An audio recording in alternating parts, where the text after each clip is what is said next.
Hey guys, I just wanted to jump in here real quick before the episode starts and let you know during the show there is a few parts that have some buzzing noises. I've tried editing out a few of them, but in some cases I can't edit them out because it takes away from what the guys are talking about, so I didn't really want to do that. So this should be the last time this happens, though. We're using a new software to record, so looking into next week we should be fine, but just want to give you guys a heads up before the episode starts.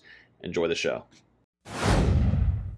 I kid you not, from my own personal experience with this coaching staff, I've met Dellenheim, I've met Norvell, I've met Coach Johnson, I've met the D coordinator. Like, I've talked to these guys just last week, just a weekend ago, last week, 2 weeks ago, when they're at another 707 up here in Tallahassee, and they were hands-on. Subway is horrible, gambling on any list. I put Subway and Firehouses number 6 and 7 together. Stop. That is so silly. That is so silly. That is ridiculous. Come on now. What? Hey guys, it's Terance Mann. You're listening to Hear the Spear, presented by No Game Day. Go Dogs. Hey, what's up? This is Peter Ward, a.k.a.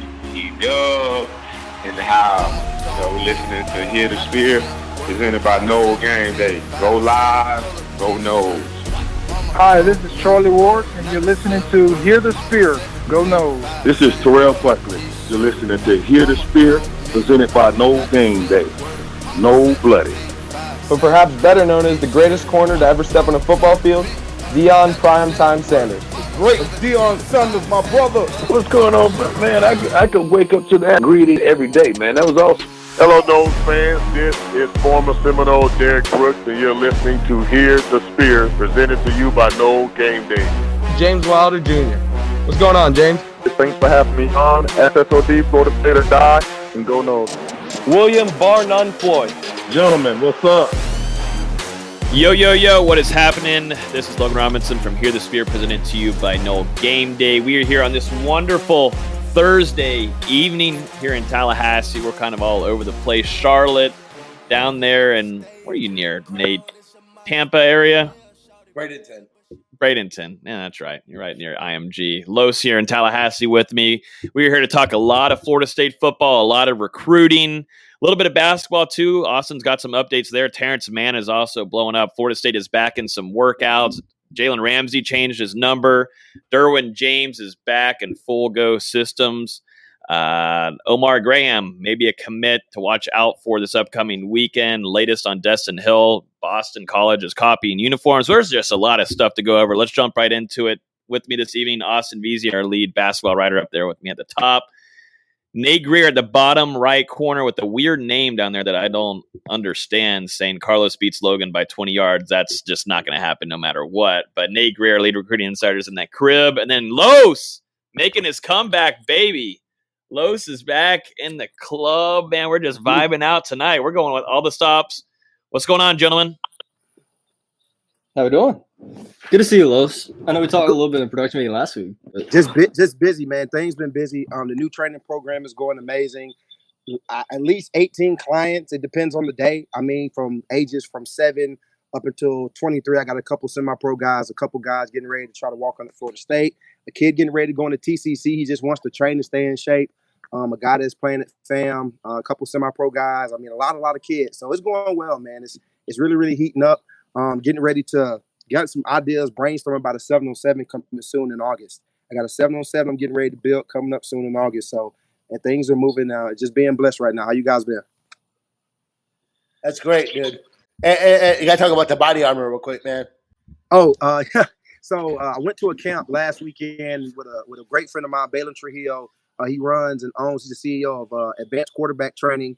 We went to his camp. I met with a rep, and we kind of hit it off. I mean, talked about me building my own brand, kind of doing it on my own, out of my own pocket, my own capital, really just generating my own publicity. Now, just being the kind of person I am, being charismatic, being a good people's person, and being nice to people. And with that, I mean, he just said, you know what? I really think that your personality and what you represent, that's what Body Armor is looking for.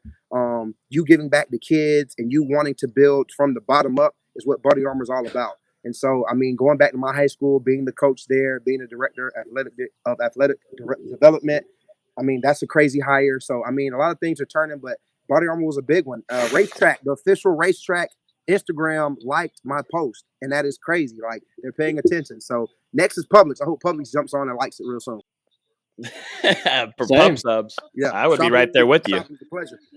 We got a little. We got a segment later on, and we're going to talk about what the top 3 best subs are in Florida. Not really fast. I mean, they can be mainly fast food, but pub subs you can make there and go and dip. But I'm happy for you, Los, because I think whenever we were at the Kenny Shaw camp, just getting to see you coach those kids, me and Delu were instantly like, you needed to kind of do that a little bit more and take that on as even a profession and do that a little bit. I know that you are about to be leaving Tallahassee soon, so taking that to other places too, and having the capabilities of networking and kind of growing that business is something that I think you'd be very phenomenal at. So that means a lot, man. That means a lot. You guys are very. I mean, I got a question today while I was on my IG live, and the person was like, "What made you join No Game Day?" And I'm like, I had to sit back. I'm like, what kind of, like, who asked me that? Like, do you not know who I work with? Not know who I talk to. Like, Logan's a clown. I mean, me and Nate go head to head. Austin's cool and laid back. He's super chill. But D-Lou, like, he knows about everything. So, I mean, like, it's a cool group of guys I get to work with. It was just a weird question. I didn't even know somebody could even ask me that. I'm like, why would you even ask me that? That's stupid. But, I mean, I love working with you. I don't get to get on as much as I want to. But, I mean, when I do get on, I do enjoy my time. Yep, and things will settle down. We're in pure off season, and we're going to get close to football season. We'll be able to jump in. We'll be doing some game previews and all that. But you know what? Let's jump right into it since Nate's on here. I was just on a show with him last night. This has been nonstop, and the recruiting is just blowing up at the moment. Florida State has some momentum behind them. Florida State. We'll get into it with Omar Graham Jr. But let's jump into it right now, Nate. This last week or so, any kind of big updates recruiting wise, because like I said, Florida State has some crazy momentum on them, and you just keep on looking at rivals getting mad about it. Rivals are saying, well, how are they doing this with a 3-6 season last year? How is Mike Norvell able to do this and kind of bring in targets that Florida and Miami are after? And Mike Norvell is kind of saying, you're coming to me, and he's able to have the success of bringing them on campus.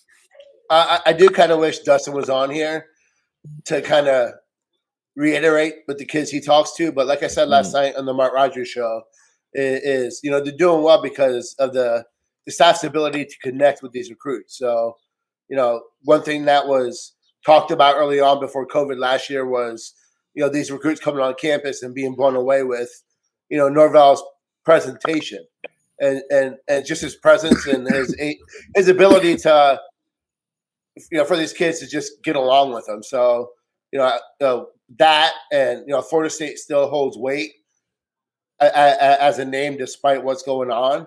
But when you ask about like the big stuff going on, you got to kick it off with Friday. Shea Chi Jr. is coming for a visit, and there are a lot of people that were wondering what was going on with him not being at the Midnight Madness and then maybe the elite camp and all that. But he's been at Florida State a ton. But they're getting him on campus for what looks to be a weekend. And, he's the most important recruit that's left on the board, in my opinion, based off need at defensive end. I do think he's going to be a top 50 player by the time it's said and done because he continues just to grow and both physically and his game on the field. If you watch him in some of these camps he's done, he just looks dynamic. And plus just the legacy part. His dad is an all-time great at Florida State. And the optics will look bad if Florida State doesn't land them. So they get him on a visit this weekend, and they also get Richard Young, the number one running back in the 2023 class from Lehigh. His head coach is a former Florida State guy. Richard Young's very open to the process. Alabama, Florida State, Clemson are schools that he's liking. That kid's badass. If you haven't watched this film yet, Karlos, you need to watch his highlight. Send me the link. I got a question for you, Nate. He's a big kid too. He's like 6'1". Here's my question for you, Nate. What is, like, you talk to some recruits and you hear some things sometimes. Yeah. What about this coaching staff? What about Norvell? What about these new faces in Tallahassee that's getting guys, like you said, from a 3-6 season, for not from a very good winning season? What's making these kids say, "Know what, man? Even though they're there, I still want to be a Seminole. I still want to wear garment. I'm still committed. What about this coaching staff is making it happen? If you like put it like a bullet point form, the first one is they're relentless. So from through COVID, they stayed in constant contact. Whether it was through social media or the virtual visits or playing Madden, whatever it was, they stayed in some form of contact constantly. They whether it's Norvell or Atkins or Dugans or Coach Johnson, it doesn't matter. Like they're all working on each recruit together. While they have a primary recruit, they're still hearing from every other coach. So when they come on these visits, they're familiar. Even if Coach Dugans is their primary recruiter from Miami, they've already had conversations with Coach JP, with Coach Atkins, with Coach Hagans. So they already had that familiarity with them. And you've been through the process. Sometimes you don't know all the coaches. So they're being recruited by the entire staff, but not just no, it's not just one coach. And then when they get on campus, it's the energy. Like there's just like it seems like it's a genuine energy to they're that excited for them to be on campus. They're that excited to see them in person, and they just work. They constantly work. They have energy from the time the visit starts to the time it ends. That there's constant. There's always someone with them, whether it's a GA or an analyst or the defensive coordinator. There's always something with them, and they keep it moving. And the big thing is that they all get along. Is what I hear a lot. Is that the coaches, the message is the same. They get along really well. They made me feel welcome. They made me feel like I'm family. I talked to a 2023 kid who's from St. Thomas Aquinas, who has no stars yet, but he's like, they've offered me.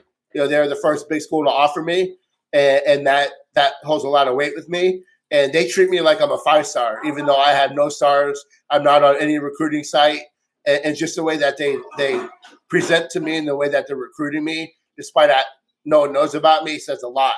So, and that's what this staff does well, is that they couldn't care less about what a ranking is. They go for the fit of what they see in the defense. And the other thing is that they're honest. Like if they evaluate your tape, like Coach Atkins is real big on offensive line evaluations. Like if it gets you on a phone call or a FaceTime, he wants to go over film, and he's going to tell you straight up, you do this well, I need you to work on this. And they like the fact that they're just straight up, no BS. They're all about that work. And that's been the constant thing you hear, which I think kind of shows these kids that, they really are working to get back. It's not just coach speak. They understand what happened last year and the last 4 years. But, all that combined together, I think, shows the message that, Florida State is a legitimate option, and it doesn't hurt to have a Travis Hunter and an AJ Duffy. I kid you not. From my own personal experience with this coaching staff, I've met Dellenheim. I've met Norvell. I've met Coach Johnson. I've met the D coordinator. Like, I've talked to these guys just last week, just a weekend ago. Last week, 2 weeks ago, when they're at another 707 up here in Tallahassee, and they were hands-on. I mean, they were literally a D coordinator stopped me and asked me if I was coaching a certain kid from Virginia. I think it was from Virginia. I think it was a Christian school up there in Virginia. But his technique, his stance was so wide. But the kid was so talented, so long and strong, and just could run. And he asked me, "Hey, are you coaching?" I said, "No, sir. I'm coaching everybody. I just made the kid narrow his stance up." He was only getting beat on routes off the line of scrimmage because his stance was so wide. He just wanted to look cool and feel comfortable. But the simple fact that the coach paid that much attention from a whole nother field to come track somebody down who had made an adjustment to the kid. "Hey, you coaching him?" "No, sir. I'm coaching everybody." "Hey, Karlos, hey, I appreciate that. Hey, if he keep playing like that, just tell him we coming after him." Before we left, they were having a conversation. I guarantee that kid got offered. That kid's getting looked at. That kid, hey, he got a coach in his ear now. You know what I'm saying? So I can definitely tell that they're hands on. They want to be hands on. They want to make kids feel like Florida State's a place where you're wanted, not just a place to be, not a place just to go to school and play football, but a place where we want you to be here. Like we want you to be a part of this university, a part of this organization, a part of this family. And so I definitely can feel that. It feels good to hear that. I talked to a high school coach and a recruit after the mega camp. And it's probably a kid who's not going to get an offer from FSU, but the coaching staff spent like 15 minutes working with him. And specifically, it was Norvell, Dugans, and Coach Thompson. So those three specifically spent 15 minutes working with this kid. And the coach was like, listen, we know that he probably is not going to get an FSU offer. We went because of the other schools there. But the fact that they showed my kid that much attention and were that genuine, I'm taking all my kids there. And that's the payoff. That's the payoff of a mega camp, is that right there. So when this guy has a top flight kid, guess where he's going to take him first? Yeah. Mm-hmm. I understand that. I will do that. Back at my school, I expect to bring my kids to Tallahassee multiple times this year during the season when I get back at Ridge Community. I expect to be up here all the time because they're gonna show love. They're gonna be real. I don't expect a lot of kids to get Florida State offers. I hope I can develop some down there. But the exposure kids can get coming to a university where they're gonna feel love, they're gonna feel like, dang, this is what it feels to be at a big time school. Why not give them that feeling? Why not give them that exposure? And that's what a lot of these kids need. I even talk about it now. A lot of kids just need somebody to say, hey, I believe in you. Work a little bit harder. Like move a little bit harder. Sometimes it takes that. But you look at the last weekend's visits with Terance Gibbs. I know he's probably still leaning into Florida. He's a running back, but Florida State definitely positioned themselves well. Aluba. A lot of people making fun of Dillingham in that song, whatever. But that was ridiculous. Yeah, but that kid loved to visit and is recruiting his tail off. You had the JUCO Anthony Landfree from California. You had Dr. Richardson, who's about to make a decision here soon. And then you had Omar Graham, which is probably the big news out of the weekend, was he got the offer. Yeah. And a couple days later cancels his next two visits and bumps up his announcement date. So I think that's, the tea leaves there. Talk a little bit. Go ahead. Hey, Carlos, I compared him to Reggie Northup yesterday on the Mark Rogers podcast. If you guys don't remember Reggie, I kid you not, you can ask some of the older guys when Reggie came on campus. Reggie is a see-ball, hit-ball kind of linebacker. Yeah. He is the definition of a energy bringer. I get goosebumps when I talk about Reggie. Reggie used to be on a dangerous missile on special teams. And he was a contributor from the time he stepped on campus and the time he left Florida State. Like I do think he's a little bit better in the passing game. Yes. Than what Reggie was, and I talked a little bit about that last night. Reggie, this kid's a pure run stopper. Reggie was a pure run stopper. Yeah, he's a missile. Like you said, he sees it, he's gonna go get it, and he's gonna inflict pain. Yeah. And I think they probably saw, Omar probably showed them, his ability to be, a little flexible, like the ability to get out there in space. And I think that's probably what led to the offer. But I expect him to pop soon. That's just how it's going to happen. He's making his announcement on Sunday at 6 p.m. I believe. Yep. 6'1", 205.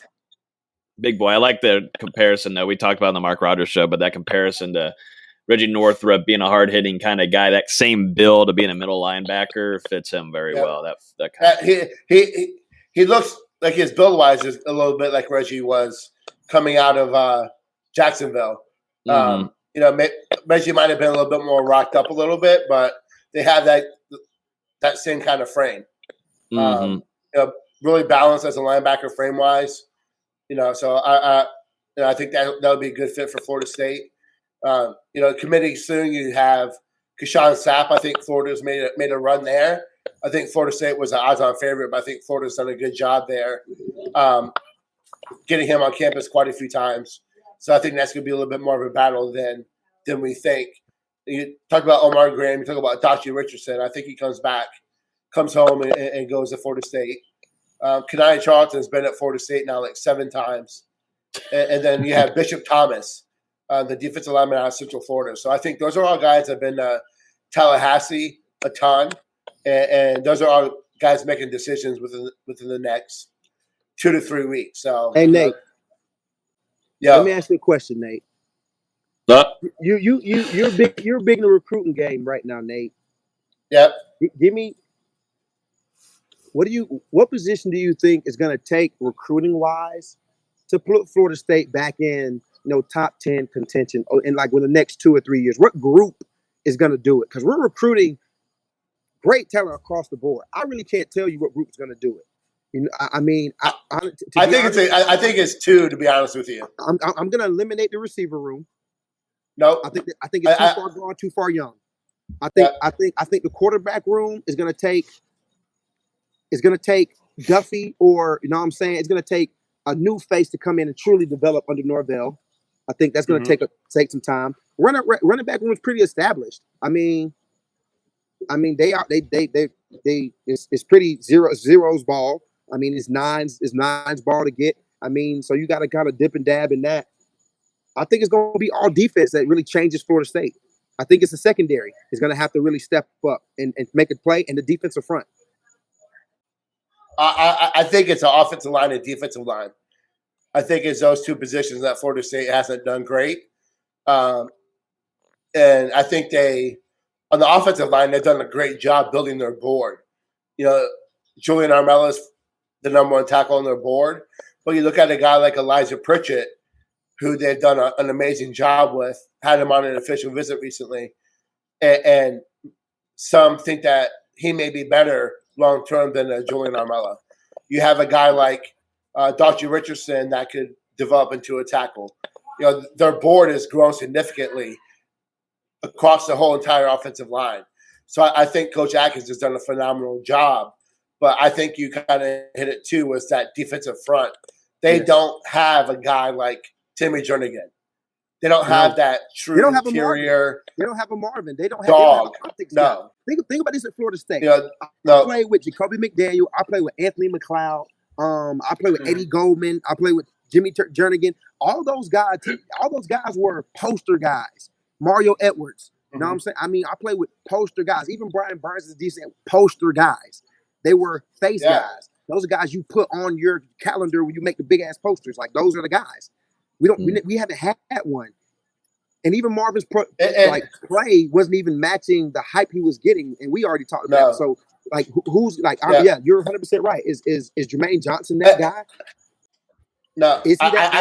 I think he is, but he's a 1-year guy. He's a 1 year. I think so. But for me, I look specifically at their inability to get to the quarterback, and when you can't do that, it doesn't matter what you have inside. So you look at what they did last year with Peyton and with Wilson from Virginia. I think those are 2 true pass rushing ends. Yeah, that I think will get to the quarterback. That's why I think Marvin Jones is far and away the most important. He's a true DN. Getting Najalit Kelly back into the class is vital because he's a true DN. So I think if they can hit that defensive end class back to back, and then bring in a couple guys in the middle. Because, this year, this 2022 class, I think is not that great at D-tackle. The few and far that are elite, or Florida State's not. They're not going to get them, but you look at a guy like Horace Lockett or Bishop Thomas, guys that have started to emerge now that COVID's over. I understand that. I was going to mention, too, speaking of defensive ends, jumping into some visitors upcoming this weekend. Marvin Jones Jr., Shade Tree's son, is going to be in attendance this upcoming weekend. He's visited multiple times, but this time going to make another visit to Mike Norvell and Adam Fuller over there in the Moore Center and check out campus, along with also the number 1 running back Richard Young, who will also be in attendance in that 2022 class. A pretty big visit there for getting him to come on board. But, going back to the defensive end, Marvin Jones Jr., you get him on campus again. You get him around a lot of the recruits there. You're just trying to seal up that whole thing with him. And you talk about defensive end, something much needed. And, man, if nobody's seen yet, I might be able to pull it up here in a second if you start talking about him. But talking about Marvin Jones Jr., he showed up in spring, and this boy is putting on some size. Yeah, he's up to like 240. Genetics much? Yeah, I mean, and he's like just getting quicker, faster, bigger, stronger, all those adjectives that you use for a blue chip recruit. So, they got to get him. And I'm a big fan of Nigel Kelly. I think he's right there behind him. He took a major step forward last season. So, they got to get him back in the class. Yeah, I mean, the factor of having, Marvin Jones Jr. is, I mean, when you're looking at needs, he's probably at number one. We've talked about it before. Then we talk about it on the Mark Rogers show. But as of needs of a guy that you would love to have, not only is he a legacy guy, but just much needed in a position, it's got to be Marvin Jones Jr.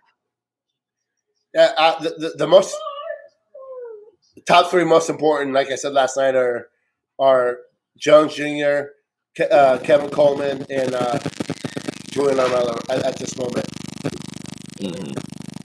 And then going on to who I was just mentioning a little bit ago, Richard Young, a number one running back coming in attendance, coming to visit this upcoming weekend.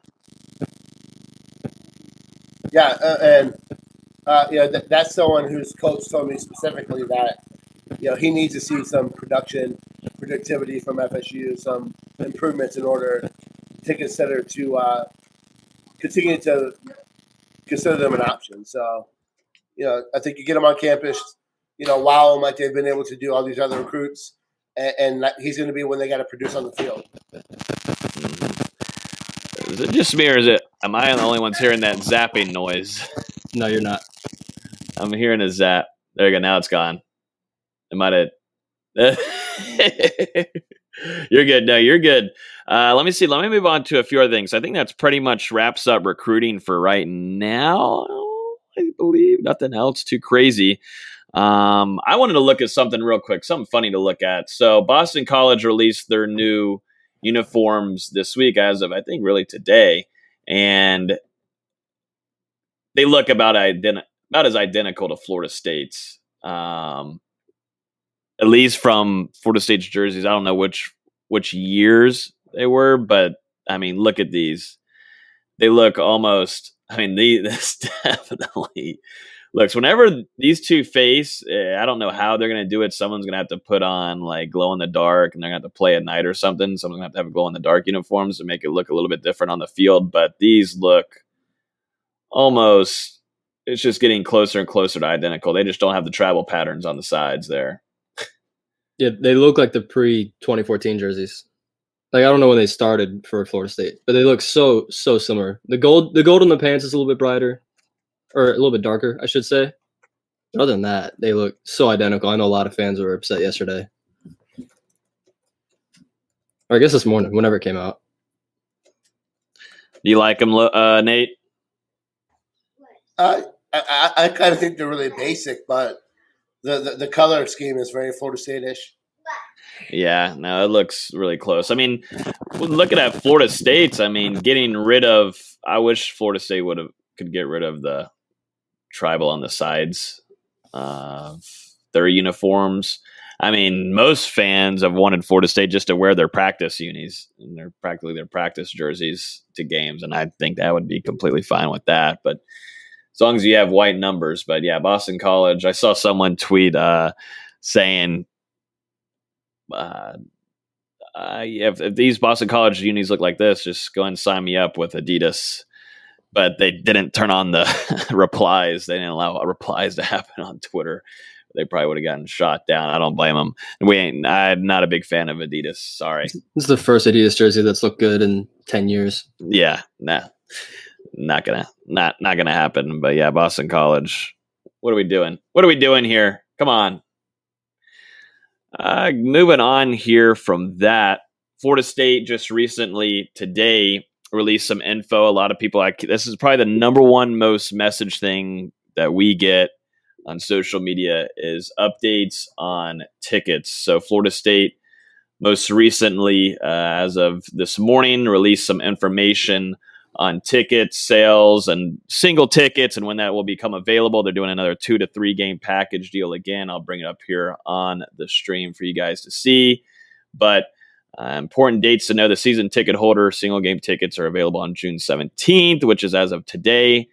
On June 21st, 2 or 3 game ticket packs will become available. And if you're a booster, the single game tickets become available quite a bit earlier before the general public season tickets get released. So a lot of people have been wondering about this bottom one right here. So you're going to have to wait just a little bit longer before you can start booking those hotels and Airbnbs in Tallahassee. Or pay a few extra bucks, become a booster, get access a couple weeks early. Yeah, you could do that, most certainly. Which is what I'm about to do once we're done here. Are y'all able to hear?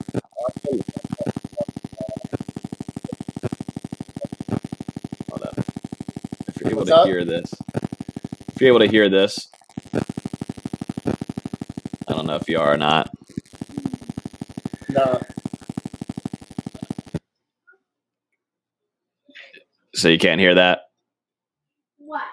No. Dang it. I think I might be able to fix that for the next stream. I won't do it right now. But yeah, Florida State released a little video there that was pretty dope too, to go on with it. And they're expecting 100% capacity for that game. So, I mean, that's going to be a wild weekend in Tallahassee. I tweeted it earlier, but it's going to be craziness on Labor Day weekend because you got Friday, Saturday, and you've got, Sunday to just go full out, full force. You get to watch football all day Saturday, and then Monday you get to recover from all the kegs that have been hit. Those ticket prices are insane. Oh, they're crazy right now. $264 on average for section for row 85. Nah, I'm good. You got to pull some strings. Give me that Champions Club there, Logan. Hey, I would hook you up. You know that. I'm trying to find the tickets here. Here, let's pull up the tickets and see what the prices are as of right now on June 17th. Let's see. When I looked like last week, they're in the 400s, and I'm like, I'll wait. Yep. Oh, yeah. Yeah, not going to work. Yeah, let's see what we got here. Okay, so you can do a little section 20. That's home side. Row 70. What? Row 76? No, that's not too terrible. I'm in 52. I'm in 32. If I'm a drive 9 hours, I'm not sitting 76. I would just say that. Yeah, I mean, if you're driving like that, like a crackhead on meth. Yeah. I like 121. That's my favorite section to sit in. 121? Yeah. You like end zone seats? Yeah. I couldn't stand it. I love it. Being a student, I would like being a student. We'd always get, or when I was with the basketball team, we'd always get to games late. So all that was left was end zone seats, and it was the worst. I hated it. Yeah, no, that's craziness. So yeah, everybody's getting ready for the actual single game tickets to be released to the general public, and that's going to be on July 12th. So just thought we'd give a little update here on our end for everybody. Jalen Ramsey moved his number to number 5. This is a discussion. Yeah, let's discuss this real quick. I'm just over here sharing screens. I'm just over here loving this thing. But yeah, Jalen Ramsey has switched his number to number 5. Gentlemen, thoughts? What do we think about this whole situation? I don't know why he went with 5. I'm sure there's some story to it that I didn't hear. I just don't like it. Should have gone with 2 or 8. Or just stay with 20. But 5? No. First, I don't know how much money he paid the NFL to change his number. I'm sure he had a lot of jerseys out there. You know? Yeah. 5. I'd like to know why for 5. I don't like it. No, It's weird. I'm not a huge fan of it. Either you go 8 or you go 20. I thought he looked really clean in the 20 throughout his NFL career so far. I just ordered a Jalen Ramsey 20 jersey from Jacksonville. I just ordered off eBay for like $20. So I'm loving it. Yeah. Yeah, it still works. Yeah, I mean, I don't know. I don't understand. Maybe there's a reason behind the 5. We just never saw that in college or even in high school. I'm trying to think. I just don't know what it's from. Is he just kind of just wanted a single digit number and that was the one that was available? What number was he drafted? 5. There you go. You think that's it? I feel like Jalen's not. Jalen puts He's more not thought that into it than transparent. I don't feel like he. Yeah, he's not that transparent. obvious. Yeah. I don't know. I think there's something behind it. Yeah. I'm thinking because I really think he would go to 8 if before 20. Like, I feel like that would be his idea. I don't know. I'll just have to get used to it. I'm sure once it gets into gameplay or whatever, it'll be fine. I mean, this picture looks great. It looks fine. It's those kind of things where you got to get used to it, you know? It's a tribute to Greg Reed. There we go. Greg Reed's finally in the NFL. Yeah. Greg Reed is finally in the NFL. And apparently the Rams are supposed to come out with some new alternate uniforms here soon. So hopefully they release a new uniform that actually looks good so I can buy one. I like that uniform right there. That looks pretty clean right there. The white one's not bad. The blue one's terrible. Yeah. Is it? It's the one with the gradient numbers on the back where it goes from yellow to white. Yeah, those are ugly. Those are bad. But the white ones are okay. Mm-hmm. Dylan Reddick says that he'll be watching the FSU versus Notre Dame game in his man cave and drinking just in case I have to break something. Our section 29 row. Yeah, those are great seats. You're right there. Those are great. Yeah, you're in a good spot. Bro. Yeah. He was a fit. Yep. Yeah. So I don't know. I don't know. I'm just not a huge fan yet, but we'll see. You never know. Jump on to the next thing here. What do we got? There's all kinds of things. Florida State back working out. Florida State's got some lifting videos that are going on right now. These are always my favorite. This is my favorite part of the year where I get to share some videos. I mean, this is just amazing. But we're going to see a lot of the guys like Corbin. We got Jordan Travis, a number of other guys too working out. I got a video here that I can share on the screen. But we're officially back into workouts. They've been working on the IPF practice field and also in the weight room quite a bit. But I'm noticing something different, and you guys might be able to see it in the video that I haven't really seen Coach Storms do, at least with his workouts inside the more in the weight room. I just thought it was pretty interesting with what they're kind of doing here, implementing football practice measures into it. No, I mean, not this yet, but you'll see. There's Jamie Robinson. Jarian, I thought, looks really good here.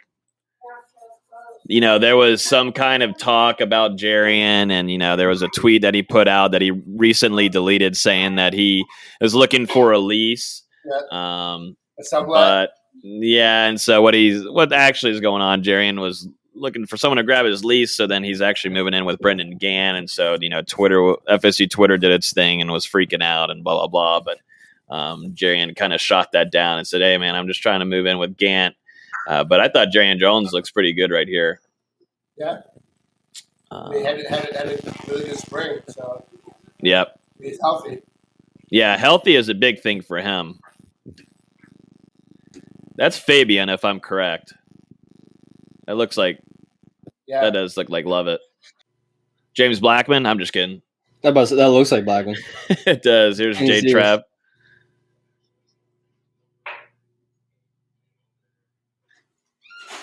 I thought this was pretty interesting. Hand strength. Yep. And Corbin right here. And here's Steven Dix Jr. Woo! It's a big boy right there, man. But yeah, I thought these are pretty good to see. Maybe a different side of the workouts that Coach Storm doesn't usually share, which is pretty cool. But yeah, Jamie.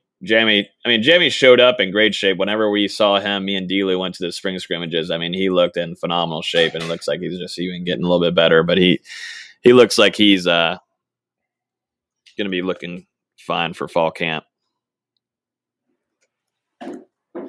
I saw a video of or a picture of Fuller.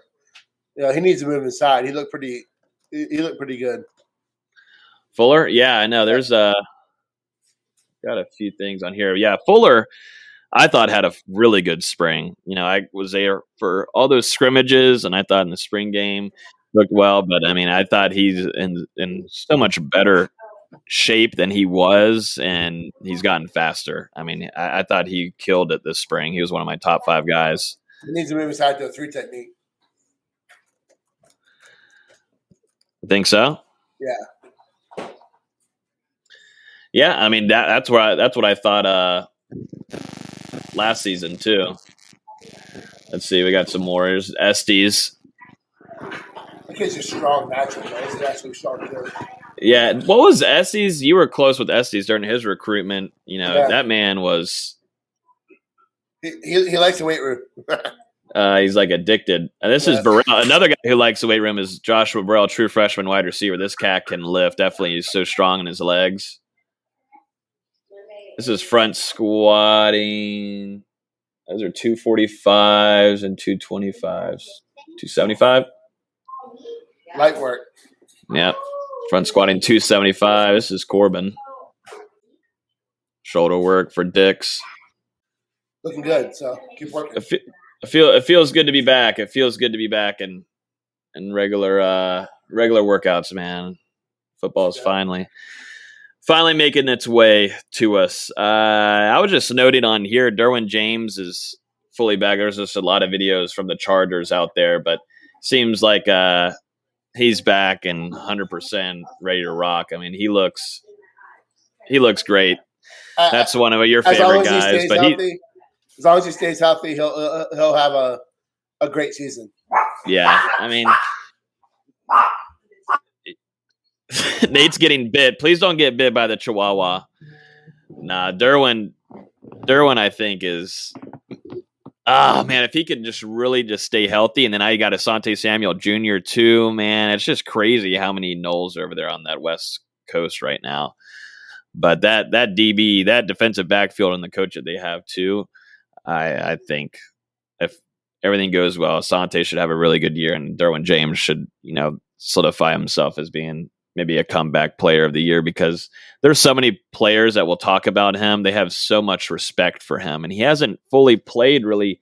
He's played a season and he's been injured throughout the rest. Like, wait until he fully gets a few seasons healthy.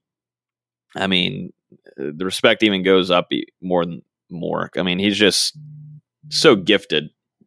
It's not even fair, but I love Derwin. I mean, we saw what he did his rookie year. I mean, he was all pro his rookie year, right? I mean, he stays healthy. He's got the talent, clearly. Yeah. No. I love Nate's talking to us, but he's muted. Yeah. He was all pro as a safety and a DB. So he's kind of like a double all pro. Yeah. Mm-hmm. He's man, I can't wait for him though.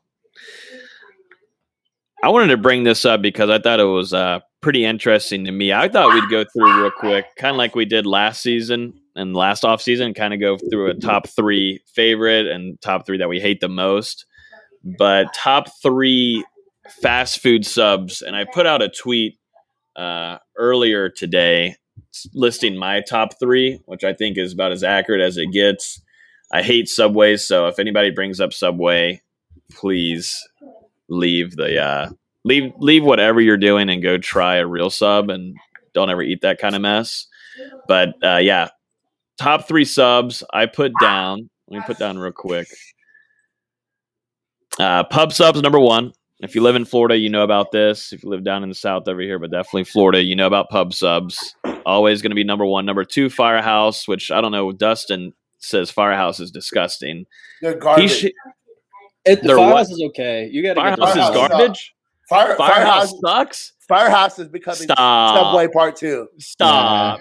No. Yep. First of all, you and Dust, you most certainly don't get to have any kind of food take. Number one. No way. Number 3, Jersey Mike. Like the rest of these, I don't really care about. My main 2 are Pub Subs and Firehouse. No, number 4 is Road Meat, Dead Skunk, and then Subway at number 87. Number 1 is Jersey Mike's. Number 2 is Pub Subs. Number 3 is Anna's Deli. Number 4 is Wawa.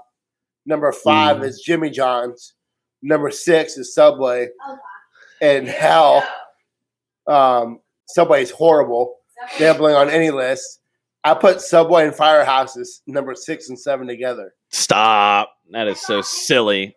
That is ridiculous. Come on now. What? Yes. You would put Subway ahead of Firehouse? Is that what you just said? I put them together. Like they share number 6 and 7, which I never eat. I never eat them.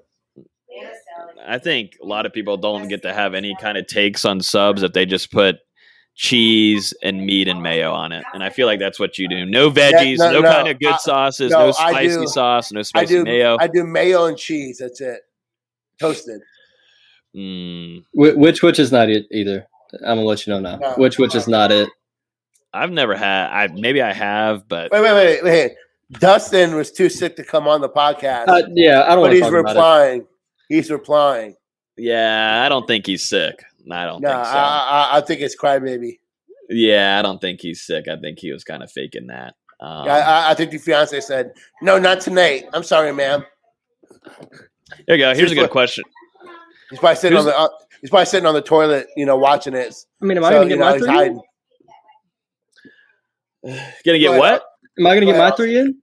Like Pub Subs, Jersey Mike's, and then local Tallahassee spot, Metro Deli. Okay, that's fine. See, now I'm going for like something that everybody knows. Yeah, but if you go to Tallahassee, you got to go to Metro. Okay. Metro is just one of those places. I'm just saying that take on Firehouse being down there in the same category as Subway is so blasphemous. It's not great, but it's not as bad as Subway. No, it's mid tier. What are you getting at Firehouse, Nate? Always put it near slums. The last time I've been to Firehouse was before my oldest was born. So you're talking like at least 12 years. Oh my gosh. We're gonna stop it. Oh God. All right, real quick here from Frazier asking off subject. Deshaun Corbin will be the rush leader this season. Does everybody agree on this? Yes. I agree right now, yes. Austin, do you agree right now? I don't know, honestly. There's going to be so many split carries that he probably will be the rush leader, but I don't think it's going to be by a lot. Especially if DJ Williams gets the carries we all thinks he's going to get. I would not be surprised if DJ Williams is the one leading that room. Whoa. DJ Williams?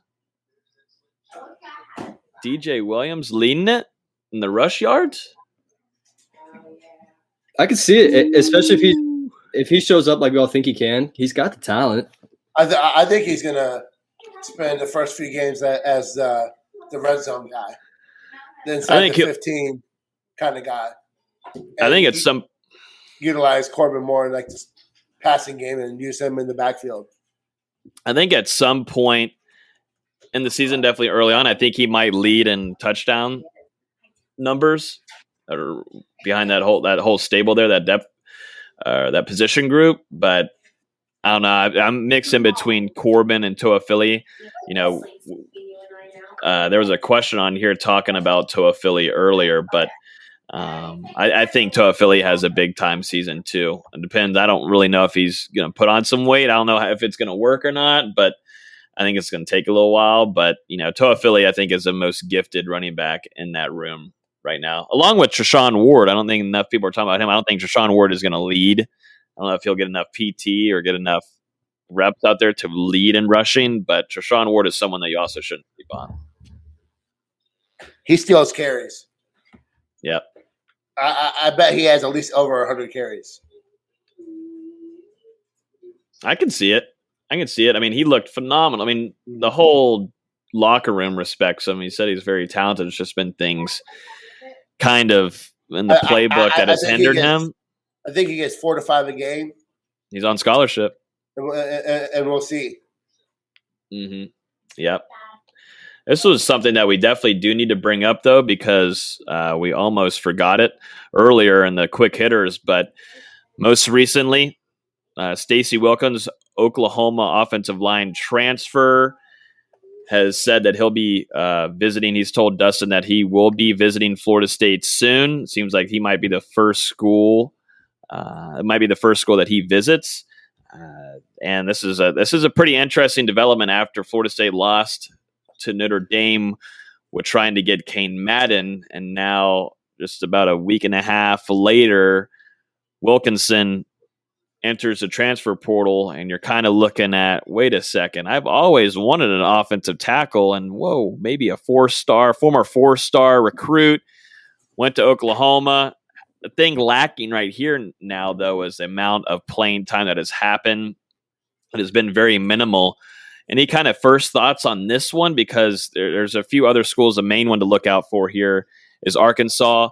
But for Florida State's advantage here is that Mike Norvell has had a previous relationship with Wilkins because of recruiting at Memphis. My first initial is great, get him on campus, see what happens. But with him being from Arkansas and Arkansas having Pittman as their coach, I think it's going to be tough to beat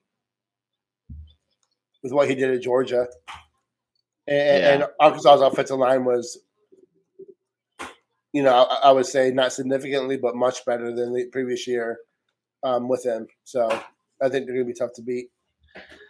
I'm also wondering, how does Florida State feel right now? Do they feel kind of fine? I mean, of course, they were pushing hard after Kane Madden. I mean, who wouldn't in that position and what Florida State's at offensive line? But, I feel like Florida State kind of is starting to feel a little bit more comfortable unless someone shockingly enters a transfer portal and there's some kind of leadway for them to grab them and have them come to Tallahassee. I feel like they're kind of set almost at where they're at.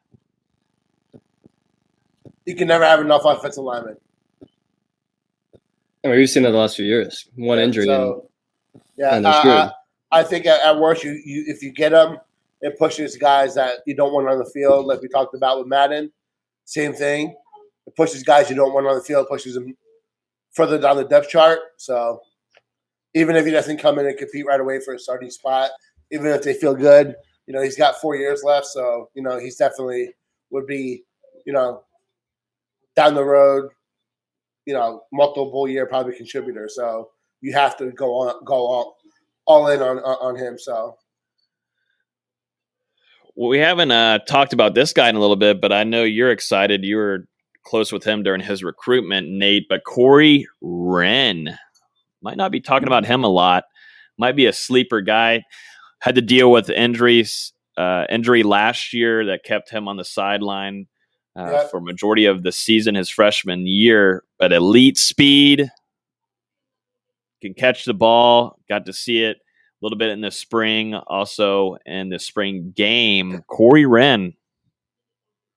I think that he's a jet sweep kind of get him in the screen game, but I think his biggest impact will be special teams. So, we were told he was starting at kick return. Yep. So, I think that's good. That's a good shot at happening as long as he stays healthy. Mm-hmm. Yeah, his speed, you gotta utilize it. I think you start off with the kick return. You have Travis J. You've also got Corey Wren back there, and then I think for punt return, I think it will end up being Travis J.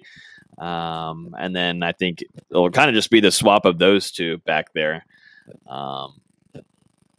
That's kind of the way I'd put it. Yep. I wanted to share a little picture here of Jameis Winston looking nice right now. He's been training a ton, but some latest pictures of him training in his Saints gear right now. But, I mean, this guy has been putting in some work this offseason. It's probably the best he's ever been in, probably. Oh, yeah. I think he turned a vegan last year, if I'm correct. I think his dieting has changed quite a bit from what I was told. Look at his legs. This shot right here, he looks phenomenal. Good for him. I don't see Taysom Hill unless something goes crazy. What happens if they do throw out Taysom Hill week 1? I just feel like Jameis, if he wasn't told something or he would have left. He would have left. Yeah, I feel like he had offers from numerous other places too. So unless he was told that, hey, Sean's like, hey, you're going to be the starter, blah, blah, blah. You should probably stick with us. I don't know. He's just been working. He's been working out with Drew Brees' old trainer too. So that's what he's been doing this whole offseason. He's been in and out of the West Coast and also down there in Tampa working out, and also Orlando, all around Florida. But a lot of time being spent in San Diego too, training with current Saints players. So I just want to kind of highlight him showing out and training right now. There is an update here on Destyn Hill that I thought I'd kind of just note on. We already talked about it last week, and sure enough, Florida State made a statement today, but we talked about the same thing. It's the same kind of thing that we heard, but right now they don't expect him to be on campus until further notice. They did state though that they are looking forward to having him join the program in the future. Just some personal things that are holding him back. So like we said, if you guys want to go back, we talked about it last week. It's kind of unfortunate though. Yeah. Stinks. Let's see here. Am I missing anything else football wise? Anything else go on this week football wise for you guys? Anything exciting?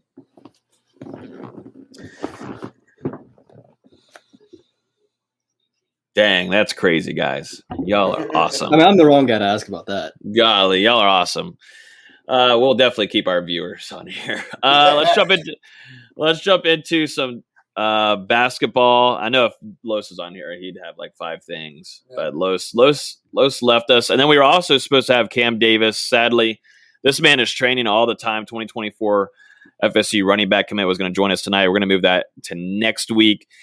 Cam, he's traveling with baseball right now. This guy never stops. He's an athletic freak, and he plays baseball and football, dual sport athlete, so he's a bit busy guy. And we tried getting him on, but the internet and the LTE was kind of iffy, or we would have had him on this evening. So we're going to try to hope to have him and also running back commit Rodney Hill on next week, both together. So that should be a pretty exciting podcast. I promise we're trying to get him on.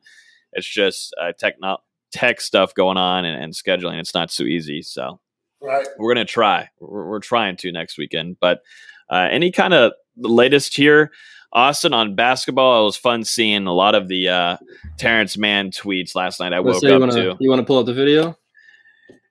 Yeah, I've got. He yammed on Rudy. Yeah, let me find that video real quick. Clippers finally realized, hey, Terance Mann's a good player. And with Kawhi Leonard out for at least the series, if not the season, with an ACL injury, started Terance Mann.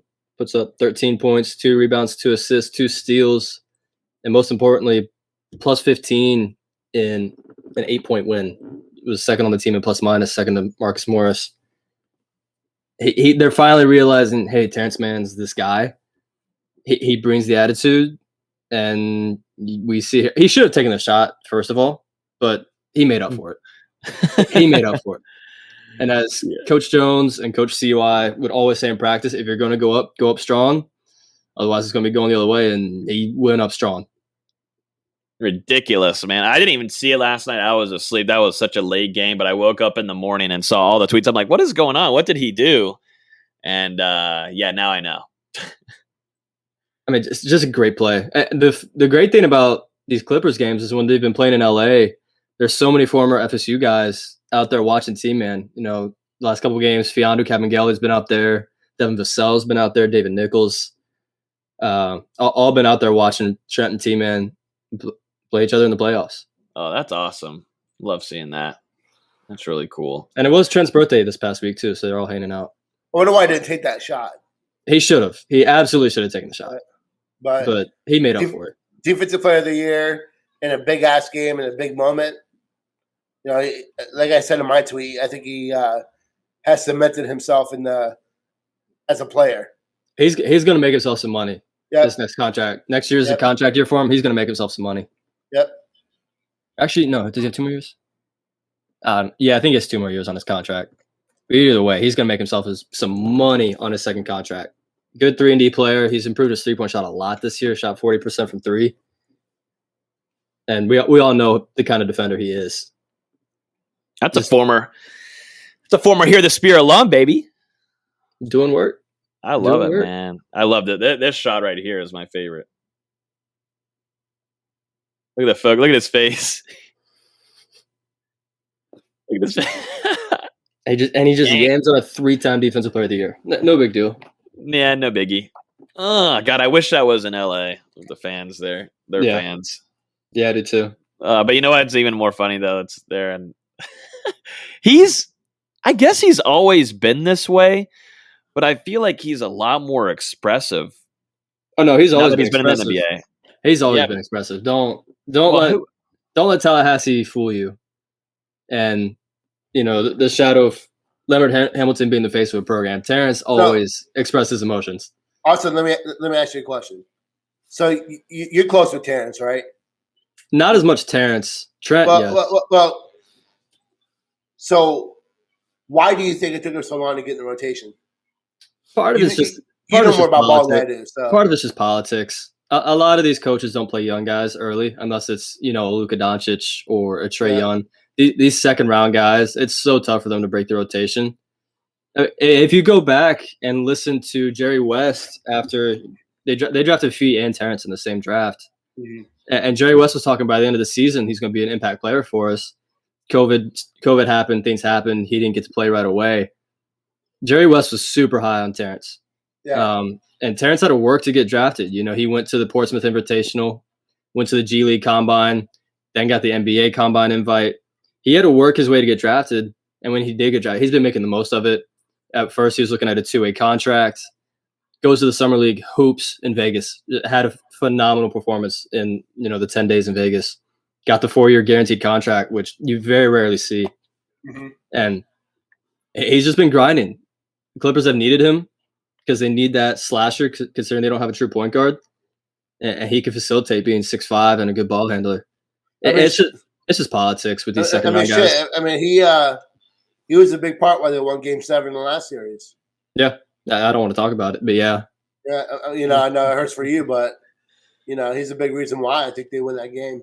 He's the reason the Dallas Mavericks have imploded the last 36 hours. Luka's out.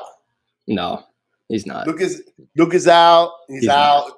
You're going to trade him for to the Knicks for for Julian Randle. No. You talked about earlier when we were in the production meeting that you've got some updates here on some visits going on, and obviously we talked about Trey Mitchell last week, and maybe there'd be some stuff floating where FSU could have a pretty decent chance at landing them. Any kind of latest on Trey Mitchell? I know that he ended up picking Texas, but any kind of take on that? It sucks. That's a big miss. It's a huge miss considering Florida State's front court right now. I don't think anyone would be too confident on the front court of Tanner Ingam, Quincy Ballard, and Naheem McLeod. Whether you want to throw John Butler down there too, I think the staff plans for him to be a 4. But if Florida State needed a guy of Trey Mitchell's impact, and goes to Texas. Florida State got the first visit. Texas got the second. There was rumors he might take a third visit, and then pops the same day coming off the Texas visit.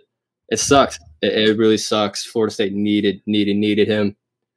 And now they got to move to plan B, whether that's Musa Cisse, whether that's some other big that we haven't heard of yet. Who knows? But they got to get one more. They got to get one impact guy down there because you can't live with the 3 guys you have right now. And I think they got to get another impact guy on the wing. I think you're set at point guard with Jalen Worley, Caleb Mills, and I think by now Raekwon Evans is staying. He's been participating in summer workouts. you're set at point guard. You got to get one more wing and one more big, and I think you're set. But right now, the bigs are looking kind of scary. I was gonna say, Austin, this background that you have is phenomenal. First of all, I talked about it in the production meeting, but I mean, check this out, Nate. Yeah, I'll pan up so you can see the back. You got Terance. We were just talking about him. The famous red jersey. If you can pull up that clip. Yeah. Phil Kofer, and then if you keep going that way, there's Dwayne Bacon and Trent Forrest. Just showing us out. I mean, I've got a helmet back there now, but that's eventually not going to be mine anymore. It's going to a Patreon member that way. I have a dining room table. Yeah, and then I got my shoe collection behind me because I figured people were tired of looking at a white wall. Well, wow, we were getting tired of looking at the guy that you had on your wall. I mean, okay, like a man. You don't say it like that. Well, I mean, that's what it was. There was a guy that Just because you don't know him doesn't mean you have to disgrace him. I will promise you guys, I won't ever have a guy. I do have Timmy Jernigan in my bathroom though. That is a little weird. Yeah, that is weird. And I can't say where he's at there in the bathroom, but that's really weird. You never came. Weird. Yeah, you never went to my bathroom, did you? When you came over, Austin? No, I did. I'm so glad you would have tweeted it. You would have tweeted it, and I would have had to hide on Twitter. Remind me when I come down for the Notre Dame game. I'm gonna lock that bathroom. I'm gonna lock that door. Yeah, but I'm liking the new background though. I like it. Thank you. I may display a shoe up top. Yeah, but you're surrounded by shoes. You're the plug. Still haven't plugged Nate though yet, but it's okay. Nate's picky and he doesn't want to spend too much. That's the only thing. I got kids, man. Yeah. I like the chandelier though. I gotta be responsible. Chandelier looks nice, Nate. I like it. Appreciate that, man. Looks pretty sweet. Appreciate that, But yeah, Austin, real quick to finish off basketball here, and we'll jump out of the podcast this week. Florida State was able to get quite a bit of visitors, and this last week. Give us some updates there on these guys. Yeah, notably, Tariq Whitehead was just left campus a couple days ago. He's coming off a Duke visit as well. At one point, he was Florida State's to lose. They've been over him for a year and a half now. He was teammates with Scotty Barnes at Montverde. Was AAU teammates with Jalen Worley, freshman point guard for us right now. And then as soon as Coach K announces he's going to retire after the season, they popped the offer for Whitehead. And he said multiple times, Duke's his dream school. As soon as he got that offer, he visited. And as soon as he visited, he got 4 or 5 future casts on Rivals. He's a guy Florida State's really after. 5-star, top 10, top 7 player, however you want to look at it. He played 2 through the 4, athletic. He's exactly what Florida State wants, and they've done such a great job recruiting him. Now Duke's coming out of the woodworks. At this point, it's a Duke Florida State recruitment. It was good to get him on campus, especially right now with camps going on. He gets to see the guys interact with kids and staff. And then the week before that, you had Jason Gortman, a high 4-star point guard out of Columbia, South Carolina. On ESPN, he's a 5-star. 24/7 hasn't updated in a little bit, so he's just barely top 50 on 24/7. But point guard's going to be a position of need here shortly, especially if they want to play Mills at the 2 moving forward. But for now, he's a 1. Getting those 2 guys on campus, and Florida State's been rolling the past few years, getting high-profile guys in. I mean, look at last year alone, you get 3 top 100 guys between Cleveland, Butler, and Worley. Florida State's been rolling, and we're seeing those visits come in now where they're taking advantage of this open period, just like football is, just not as many people, obviously. I was somehow exited the stream there and somehow made it back just in time. Yeah. I hit the X button and I was just like, bye, y'all. Enjoy the rest of it. I'm out of here. But you know what? Now with our new system, I can leave and we can just come right back on here. But I don't like that my screen's the biggest. I do not like that. How do I switch that? There we go. Now that's better. Even though I do like looking at myself and Nate. And I do look pretty good right now. You're not going to comment on that? You're all some things don't deserve a comment. No, right? No. You're usually the one. You're usually the one that's giving me a hard time. So, I mean, at least you're covering that shit ass haircut today. Haircut. Yeah. I did take a shower and then I like looked at it and I was like, oh my God, I can't get here. Yeah, that's why like when I first came in, I had my hood up. It's like my hair would like flatten out a little bit. Yeah. No, mine is really just to show off the NG cap, baby. NG cap. Anything else going on this week, gentlemen? Anything? We got to watch out for Omar Graham Jr. for his commitment on Sunday at 6 p.m.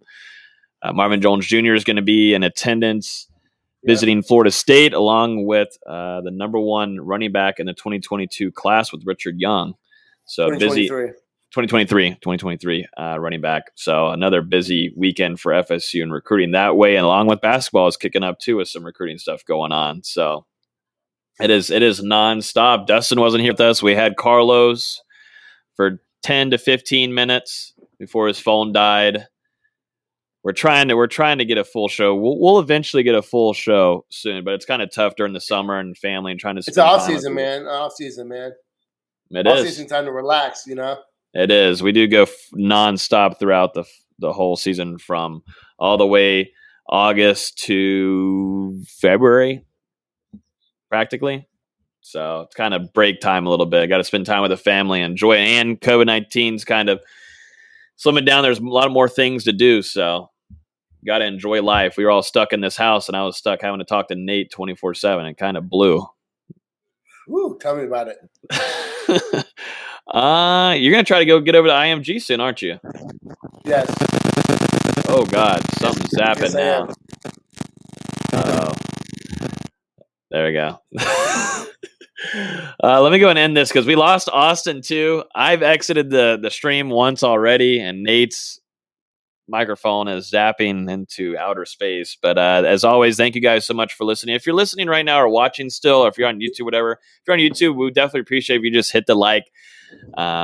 It would definitely help get it out to more FSU fans and come hang out with us.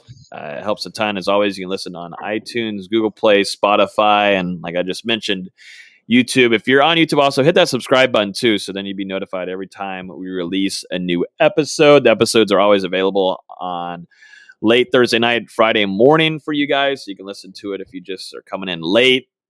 If you guys haven't joined yet, I'd suggest joining our Patreon at patreon.com/NoGameDay. Nate, Austin, and Dustin are giving 24/7 updates and nuggets and any kind of insider news that they have regarding recruiting, basketball, football, and plus I'm giving out some nuggets here and there too. What's going inside the program, that's on our patreon.com/NoGameDay inside of the Discord. So definitely suggest you guys go join in there.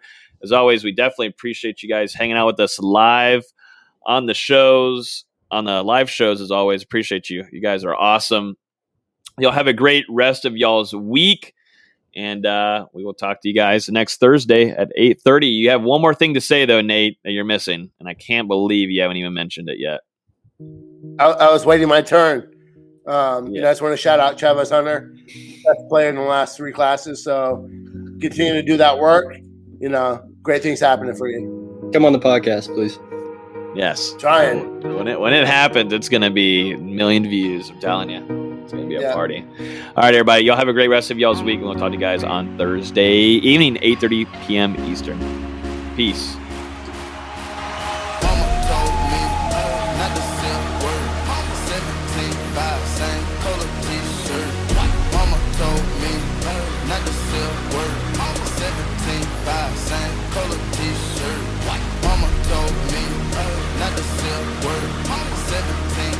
Same color t-shirt. Mama told me not to sell word. 17.5, same color t-shirt.